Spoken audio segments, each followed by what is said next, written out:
আসসালামু আলাইকুম। আপনাদের সবার সাথে আজকে একটা নতুন রেসিপি শেয়ার করব। সবাই কেমন আছেন? আশা করছি আল্লাহর অশেষ রহমতে সবাই ভালো আছেন। আজকে আমরা গরিবের ইলিশ রান্না করছি। ছোট ছোট সাইজের দুইটা ইলিশ। এই তো মাছ দুটোকে ধুয়ে পরিষ্কার করে নিয়েছি। আজকে আমরা বানাবো ইলিশের আনকমন এক রেসিপি। চলো প্রস্তুত দিক দেখা যাক। সরিষা, তোমরা চাইলে এখানে কালো সরিষাও দিতে পারো, সাদা সরিষাও দিতে পারো। আমার কাছে কালো সরিষা ছিল না, তাই আমি সাদা সরিষা ব্যবহার করেছি। বড় একটা পেঁয়াজ, 4 কোষ রসুন, 2 টুকরো আদা, 4টা কাঁচামরিচ, 10 টাকা ধনিয়া পাতা। এই সবগুলো উপকরণ এখন ব্লেন্ড করে নিব। এই তো ব্লেন্ড করে নিয়েছি। আর ব্লেন্ড করার সময় আমি সামান্য পরিমাণ পানি ব্যবহার করেছিলাম। হলুদ, লবণ, জিরা গুঁড়ো, সামান্য মরিচ, এই সবগুলোকে একসাথে করে মাছে মাখিয়ে নিব। তারপর মাছটাকে 5 মিনিট মাখিয়ে রেখে দিব। কড়াইটাকে এখন চুলায় দিয়ে দিব। গরম হওয়ার জন্য একটু অপেক্ষা করব। গরম কড়াইয়ে কিছুটা সরিষার তেল দিব।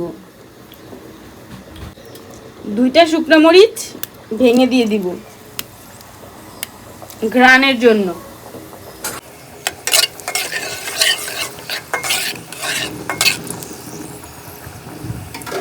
কুচি করা রসুন, এখন এগুলোকে ভেজে নিব।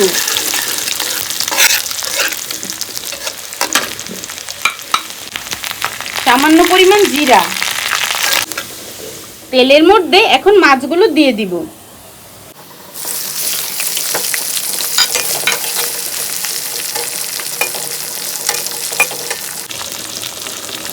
এইভাবে এই পিঠ ও পিঠ করে ভেজে নিব। পরে আমরা আমাদের ব্লেন্ড করা মশলাগুলো মাছের উপরে দিয়ে দিব।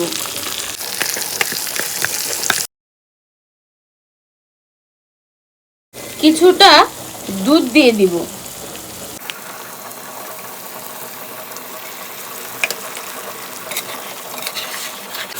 মিশ্রণটাকে ভালো করে মিশিয়ে নিব, নাড়াচাড়া দিয়ে নিব।